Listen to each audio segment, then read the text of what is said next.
Hello বন্ধুরা, good evening. সবাই কেমন আছো? আশা করি ভালো আছো। আজকে অনেকটাই সকালবেলা উঠেছিলাম, প্রায় 5:30টার সময়।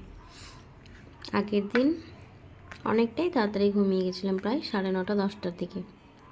তাড়াতাড়ি ঘুমিয়ে গেছিলো, তাই আজ তাড়াতাড়ি উঠে পড়েছি। উঠে আগে ব্রাশটা সেরে নিয়েছি, তারপরে রান্নাটা বসিয়ে দিয়েছি। তাথইয়ের জন্য আজও সেই কালকের মতো সবজি দিয়ে ঝোল করব। তারপরে একদিকে রান্না হতে থাকুক। কিছু কাপড় জামা ছিল, আর ওর তাঁতের 2টো কাঁথাও ছিল, সব কাচার ছিল। তাই কাপড়গুলো মেশিনে দিয়ে কাচা হয়ে গেলে কাপড়গুলো মেলে দেব। আর কালকেরও কিছু কাপড় মেলে রাখা ছিল, সেগুলো তো তোলা হয়নি, তাই এখন সেগুলোকে তুলে রেখে দেব। তারপরে তোলা হয়ে গেলে রান্নার দিকে যাব।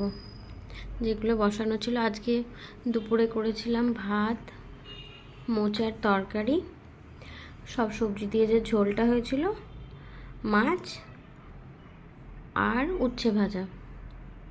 এই ছিল আজকে দুপুরে মেনুতে। আর আজকে সকালবেলাতে অ্যাপেল চিয়া পুডিং আমি নিয়ে গেছিলাম, তোমাদের দাদা ভাইও তাই খেয়েছে।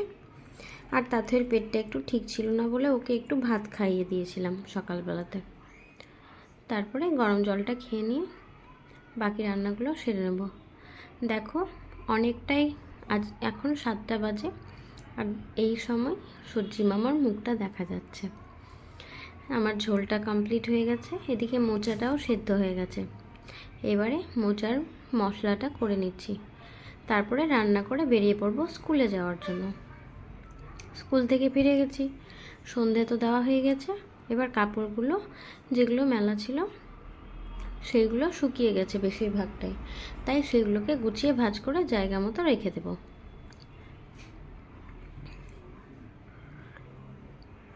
তারপরে আজ রাতে মেনুতে হবে পোলাও আর মটর পনির। মটরটা সেদ্ধ হতে বসিয়ে দিয়েছি। এবার মশলাটা করে নেব।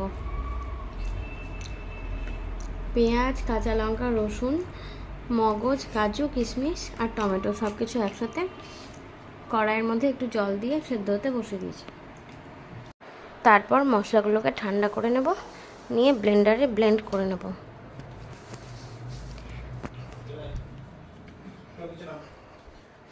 তারপরে কড়াইতে সাদা তেলের মধ্যে একটু বাটার দিয়ে গোটা